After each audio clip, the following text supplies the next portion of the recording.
minimal tiap jenjang dengan RA dari kecamatan 1 kemudian RT 1 itu sehingga nanti semua ini bisa concern untuk dilakukan kegiatan seperti ini sehingga nanti sekali lagi saya terima kasih, tidak ada yang bisa saya sampaikan atas nama pribadi dan atas nama Panwaspina di Karawang.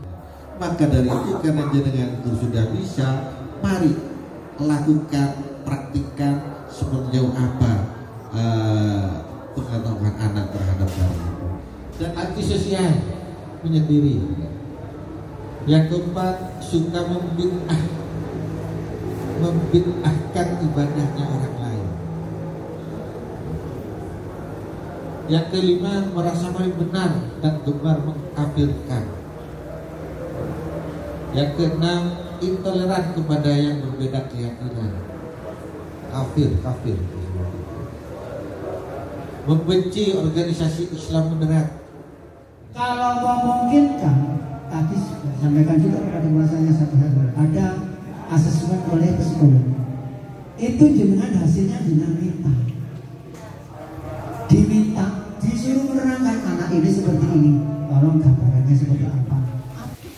Namanya program pembelajaran individual. Itu adalah perangkat pembelajaran untuk anak berkebutuhan khusus, bukan RTP silabus, bukan, tapi namanya program pengembangan, program pembelajaran individual. Yang kami lakukan di madrasah itu diawali dengan program yang disebut dengan sosialisasi. Jadi komite sekolah, pak sekolah dan sebagainya. Selanjutnya mereka mengimplementasikan di madrasah, yang mana kami mendampingi dan mengawasi, memberi masukan. Nah, setelah tadi disampaikan oleh Pak Zuhdi, paling tidak kami punya gambaran ketika nanti ada anak-anak yang seperti itu. Untuk tahun ini kami menerima itu begini Pak, ada siswa kami, kebetulan saya tidak mengajar, cerita dari guru-guru. Siswa kami itu bisa menulis, bisa membaca, hanya memang loadingnya lambat. Terus anaknya itu sering keluar dari kelas. Jadi bukan slow ya, kalau slow kan keluar geraknya, ini aktif luar biasa. Jadi sebentar-sebentar mau keluar ke kamar mandi, mau keluar padahal pelajaran. Malah pernah katanya tidur di depan apa tuh, di bawahnya papan tulis Pak. Itu pernah. Untuk penanganan khusus bisa dilaksanakan pembelajaran selain di kelas reguler bersama yang lain, sesekali dipanggil untuk melihat perkembangan belajarnya anak. Itu yang tergolong berat.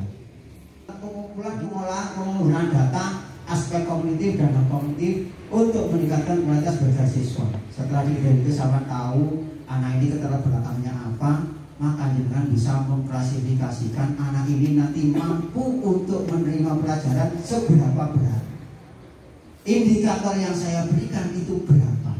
Apakah 2 indikator ataukah 1 indikator?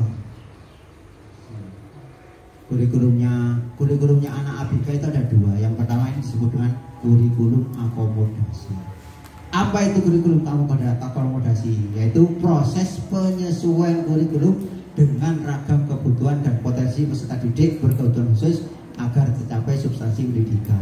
Jadi disesuaikan. Kalau anak ini yang kemarin saya sampaikan bahwasanya anak ini cukup mampu di indikator cuma 1, ada anak yang tidak mampu di indikator 2, maka ini disesuaikan. Namanya kurikulum akomodasi. Inklusi. Aku, kamu, kita, setara. Hore.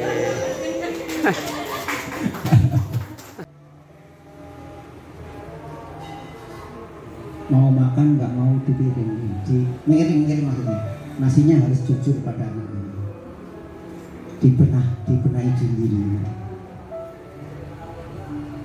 Hanya gurunya belajar apa itu autis. Dan juga harus paham juga mintanya anak-anak yang akan kita bina, yang membutuhkan layanan dari kita secara khusus. Jadi mental kita ini juga harus dikenali dulu Pak. Makanya kemudian bertaaruf itu jasadiyah dan nafsiyah. Kalau hanya tahu dari konteks pengetahuan konsep mengelola madrasah tapi tidak didukung oleh mentalitas kita dan mentalitas anak-anak yang akan kemudian kita bina, maka tidak akan bisa mengelola madrasah inklusif secara utuh, Pak.